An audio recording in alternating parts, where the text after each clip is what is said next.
this demonstration is going to be for 2-point perspective. So what I need to do is decide on a horizon line. So I'm going to do it slightly, either starting from slightly part way up the page or slightly down, depending on the viewpoint that I'm going to either be looking up or looking down. So I'm going to do this one slightly up from the bottom. And then what I need to do is I need to put a vanishing point just slightly in from the edge. I'm doing this landscape format. It's a bit more difficult to do this portrait format because you need to try and get a generous space between the vanishing points. Then what I'm going to do is I'm going to construct the illusion of the corner of a room. I'm taking inspiration from these examples here by the artist Leonora Carrington. So here you've got like the corner of the room. And there. So with that in mind, I'm going to put in the corner. It could be right in the middle, or it could be slightly to one side. I'll try that like there. And then what I'm going to do is I'm going to decide where the top of the corner of the room is, where the two walls meet the ceiling, and I'm going to do that about there.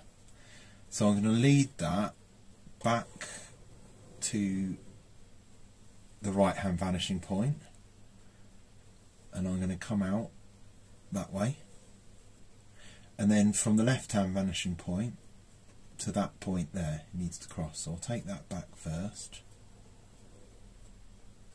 Of course you can use a ruler, I'm just not. Okay, then I'm going to do that where the corner of the room would meet the corner of the floor. So I'll just, if I do that about there, and I'll take that back to the left hand vanishing point and then come out from that,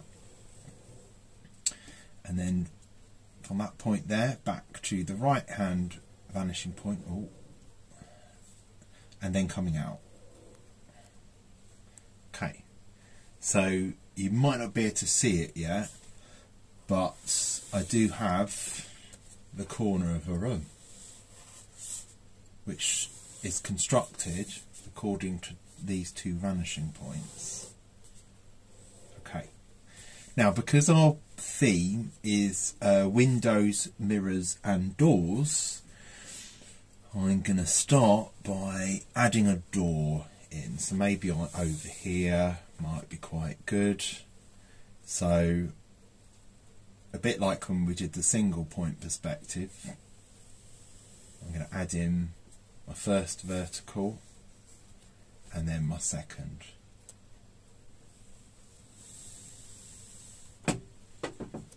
Now won't go right to the where it meets the ceiling, so I could try from there, and that's going to go back to the left hand vanishing point,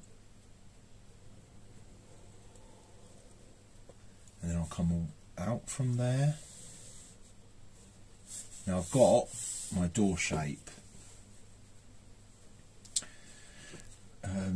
Now for the thickness of the door, I don't know where the door's going to open in, or perhaps I'll do it opening out from this room.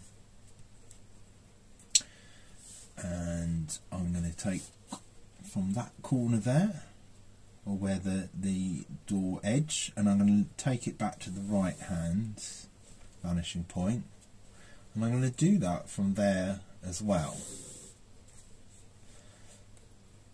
Now I can give the thickness of the wall like that, and then from that point there, that's going to need to go back to that left hand vanishing point, and then I'll come out from there. So if I'm following those rules properly, I will create the illusion according to 2-point perspective, but I must remember to do that all the time. I could have a door coming from there, so that could be like at that angle, and then I could go up. So on 2-point perspective, the verticals are always going to be parallel, unless it's meant to be at an angle, to either side of the page. So I could have the door like that. Maybe put a doorknob on there.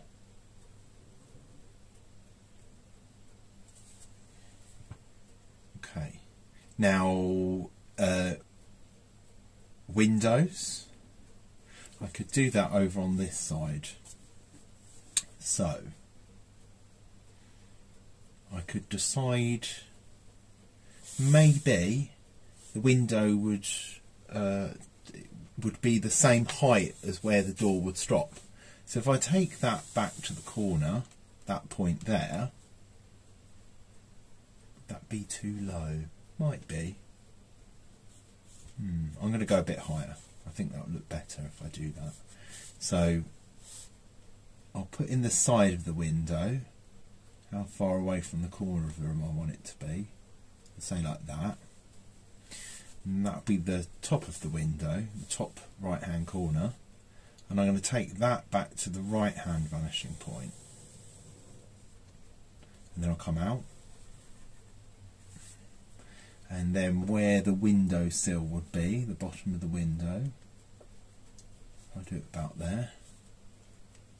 And then that's going to go back to the right hand vanishing point. And then I'm going to come out in a straight line. Then I'm going to decide to end the window there. Okay, so that is the window shape there. Thickness of the window, so like you've got the thickness of the wall there. I'm going to take that top right hand corner back to this left hand vanishing point, like that, and then give in the vertical, which should then show the thickness of the wall. And then this bit here, the top bit of the window, needs to lead back to the right hand vanishing point and then come out here. So the viewpoint is actually a fairly low viewpoint because I've put this horizon line sort of beneath. You could do it halfway point, but if you go up higher, it'd almost be like a very high viewpoint looking down into the room, whereas this one I could almost be like from the viewpoint of a little cat or dog looking up at the room.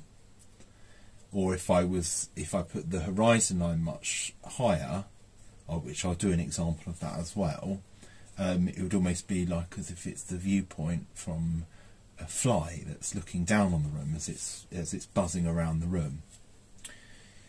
Okay, so I've got my window, I've got my door. Now, as I'm taking inspiration from the surrealist artist Leonora Carrington, she's put some furniture in there, as well as we've got this kind of very surreal, almost owl-like character. But there's got the chair and the table. So I think I'm going to have a go at doing a table now. So I could have that, maybe here, could work quite well. So I'm going to put in a vertical to decide how high the table's going to be. So I'm going to put it about there. And then that is going to lead back to the right hand vanishing point and then come out. Maybe stop about there, then come down. Oh, I'll go in a little bit, that's alright. Come down, and then from that point there, that needs to go back to the right hand vanishing point and come down.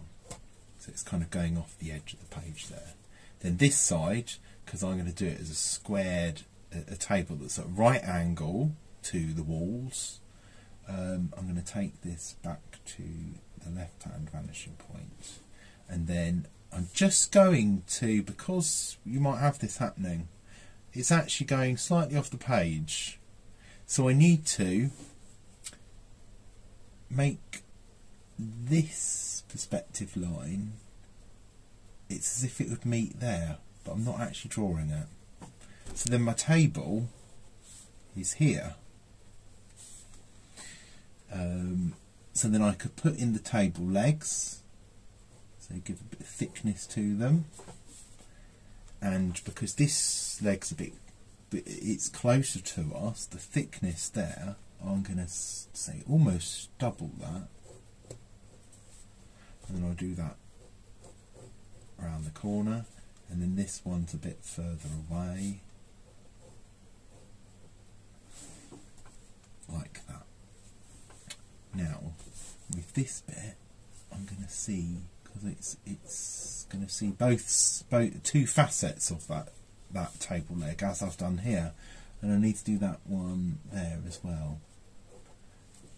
Now whether I take that up to the top, I think I will. I'm going to give a thickness to the top of the table, like that, and then going away like that. So I will take table legs up to the top,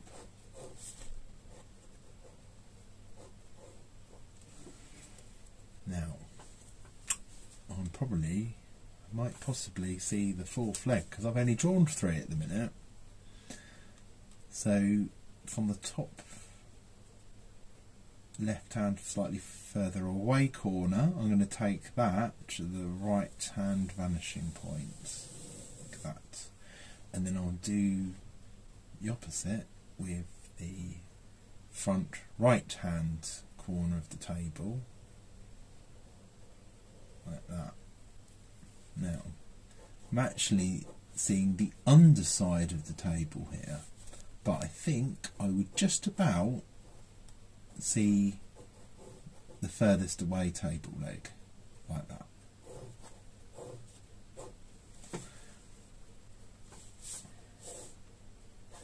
No, that's not quite right actually. Looking at that I'm thinking that looks wrong. Oh, I know. It's because I didn't take that to the right hand vanishing point, so that needs to come down. That's better. Yep, right with that. So I've got the table, there was a chair as well, so I could actually have that using that line, and then I could do the chair leg, the nearest one, and then the furthest one, so we could do the chair as if it's literally against the wall just beneath where the window is, and maybe it comes up to where the window is.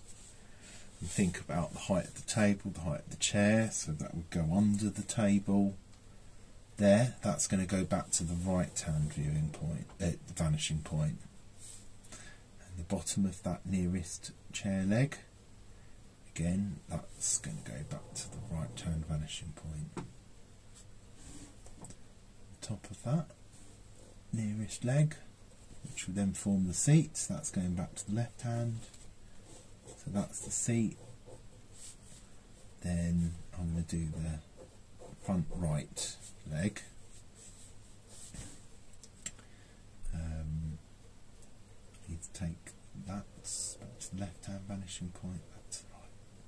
Can't really tell too much. And then we've got the back leg. Sometimes you draw it and you kind of feel like you don't need to. The height of the back of the chair, because I'm looking at a high backed chair, so something like these, that's going to now go to the right hand vanishing point. There we go, like that. So I could maybe thicken that up a little bit, like I did with the table legs.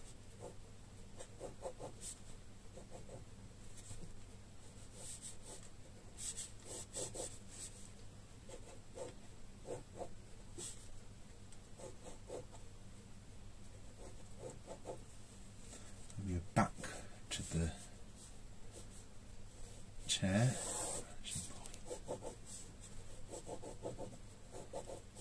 Something like that. Okay. Now, I probably need to add in some surrealist elements, so there's kind of like quite bizarre things going on here. This giant egg, something dripping from the ceiling onto it. Looks like there's moths or something flying around the egg because it's glowing. Under the table there's like this almost green man face. Some text on the back of the chair. It looks kind of like quite medieval, that one. And then here, this mask on the back of the chair. Is this a chandelier? I don't know. It almost looks like it's growing. And then this owl character. So you can take bits in from there. Oh, I love that. There's light coming in from the almost like a shaft of light coming in through sort of a triangular magnifying glass. Is this art being made, a drawing possibly? So I can now work on this to make it look more like that. So I will start sketching into that now. But I will pause the video and then I'll do the rest of it sped up for you.